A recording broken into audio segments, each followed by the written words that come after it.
তুমি কাকে বিয়ে করবে, তুমি কাকে বিয়ে করবে? তুমি 100 আউট অফ 5% মেয়েও পাবে না যে বাসর রাত্রে বুকে হাত রেখে বলতে পারে যে আমি আজকে আপনাকে এমন একটি শরীর উপহার দিলাম যেটাতে এখন পর্যন্ত কোনো পুরুষ স্পর্শ করতে পারেনি। তোমাকে বুকে হাত রেখে এই কথাটা বলতে পারবে না আজকে এমন একটি যৌবন আপনাকে আমি উপহার দিলাম যে যৌবনে বিগত সময়ে কোনো কলঙ্ক লাগেনি। তোমাকে বলার মতো ক্ষমতা এখন বর্তমান কোনো মেয়েদের নেই, কারণ এখন যে অবস্থা খুবই ভয়ঙ্কর।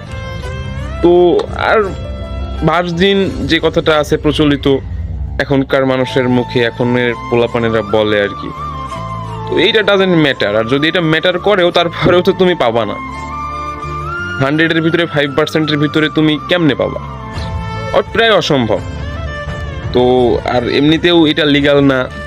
এখন একটা মেয়ে তুমি বিয়ে করে নিয়ে আসার পরে সে আগে বিগত দিনে যা করছে ভাই, এইগুলা নিয়ে তুমি যদি মন খারাপ করো, এইগুলা নিয়ে যদি তুমি পরে টেনশন করো, চিন্তা করো, তো আমার কাছে মনে হয় না এটা সঠিক। এটা কোনো সঠিক কাজ না। তুমি চাইলে একটা ডিভোর্সি মেয়েকেও বিয়ে করতে পারো, যদিও তুমি যুবকও হয়ে থাকো, তারপরেও তুমি পারো। তোমার মনে যদি ইচ্ছা থাকে যে না আমি একটা মানুষের হেল্প করব, সে তার সংসার হারাইছে, সে তার জীবনটা এইভাবে শেষ হয়ে গেছে যে কোনোভাবে, যে কোনো কারণে, তুমি যদি চাও তার পাশে দাঁড়াবো, তুমি দাঁড়াইতে পারো। এখানে তো তোমার আরো সোয়াবের বিষয়, এখানে তো ভালো বিষয়, এটা তো খারাপ কিছু না। আর এটা যারা খারাপ চোখে দেখে, আমার কাছে মনে হয় তাদের মন মানসিকতাই খারাপ। আর তারা এটা খারাপ চোখে দেখে বিধায় জিনিসটা আসলে এভাবে খারাপের দিকে চলে গেছে। আসলে আমরা সবাই যদি একটা ভালো জিনিসটা খারাপ চোখে দেখি, তো একজন যদি সেটারে ভালো চোখে দেখে, তো বাকি খারাপ চোখে যারা দেখে তারা কিন্তু ওইটারে আবার ভালো চোখে দেখবে না। তো এটা হচ্ছে ব্যাপার। আর এইগুলা নিয়ে ভাবনা চিন্তা করে আসলে কোনো লাভ নাই। নানান রকম মন মানসিকতা দেখি, সবাই বলে, পোলাপান বলে যে আমি তো কোনোদিন কোনো মেয়েরে টাচ করি নাই, এখন আমি যারে বিয়ে করবো সে কি আসলে এরকম হবে? তা না হোক, সমস্যা কি? তুমি যেদিন বিয়ে করছো সেদিনের পর থেকে সে যদি কোনো অন্যায় করে, তখন তুমি এটার একটা অ্যাকশন নিবা, কিংবা এটার বিরুদ্ধে তুমি বলবা। আগে সে কি করছে না করছে সেটার হিসাব তো বাদ। এখন যদি সেটা গোপনভাবে থাকে, আর যদি সেটা সবাই জানে, কিংবা পাড়া প্রতিবেশী, সেই মেয়ের এলাকার মানুষ, সবাই মনে করো যেটা জানে, সেই ক্ষেত্রে তুমি ডিসিশন চেঞ্জ করতে পারো। আর যদি কেউ না জানে, শুধু সে একান্ত জানে, কিংবা তাদের ভিতরের ব্যাপারটা থাকে, তাহলে তোমরা সেটাকে মনে করো যে এটা একটা মিউচুয়াল করে নিতে পারো। তুমি চাইলে একটা ডিভোর্সি নারীকে বিয়ে করতে পারো, যদিও তুমি যুবক হইলা, তারপরেও তো সমস্যা নেই। একটা ডিভোর্সি নারী তো আর খারাপ কিছু না। সে কোনো না কোনো কারণে তার ডিভোর্স হয়েছে, তার মানে যে সেই নিয়ম কানুনের বাইরে চলে গেছে, ব্যাপারটা তো আসলে এরকম না। তো এই মন মানসিকতা পোষণ করাটা আমার মনে হয় না যে উচিত। আর আরেকটা কথা, সেটা হচ্ছে ছেলেরা যে সৎ সেটা কিন্তু না। তো ওই যে বললাম 100 আউট অফ 5% মেয়েরা বুকে হাত রেখে বলতে পারবে আজকে আমার এই কলঙ্কিত না লাগা এই যৌবন তোমাকে উপহার দিলাম, কোনো পুরুষের স্পর্শ না লাগা এই শরীর তোমাকে উপহার দিলাম।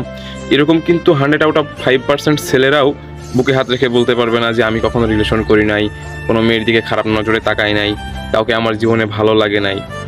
তো তুমি যদি সঠিক হয়ে থাকো, আল্লাহ বলছে যে তুমি যেমনটি করবা তুমি আসলে তেমনটিই পাবা। তো তুমি যদি ভালো করে থাকো, তুমি যদি কোনো নারীকে স্পর্শ না করে থাকো, তো ওই যে 5% নারী আছে যাদেরকে কোনো পুরুষ স্পর্শ করে নাই, আশা করি সেই 5%-এর ভিতরেই তুমি থাকবা। কারণ তুমিও তো ছেলেদের সেই 5%-এর ভিতরেই আছো যারা কোনো মেয়েদেরকে স্পর্শ করে নাই, খারাপ নজরে দেখে নাই। তো নিজের জায়গা থেকে নিজে যদি তুমি সৎ থাকো, তাহলে আরেক জায়গা থেকেও কিন্তু তোমার লাইফ পার্টনার সৎটাই তুমি পাবা ইনশাআল্লাহ। আর এতগুলো কথা বলার পিছনে কিন্তু আসলে একটা বাস্তব কারণ আছে, আমার নিজের জানা কিংবা নিজের অভিজ্ঞতায় দেখা। তো মূলত এইখান থেকেই আমার এই কথাগুলো বলা।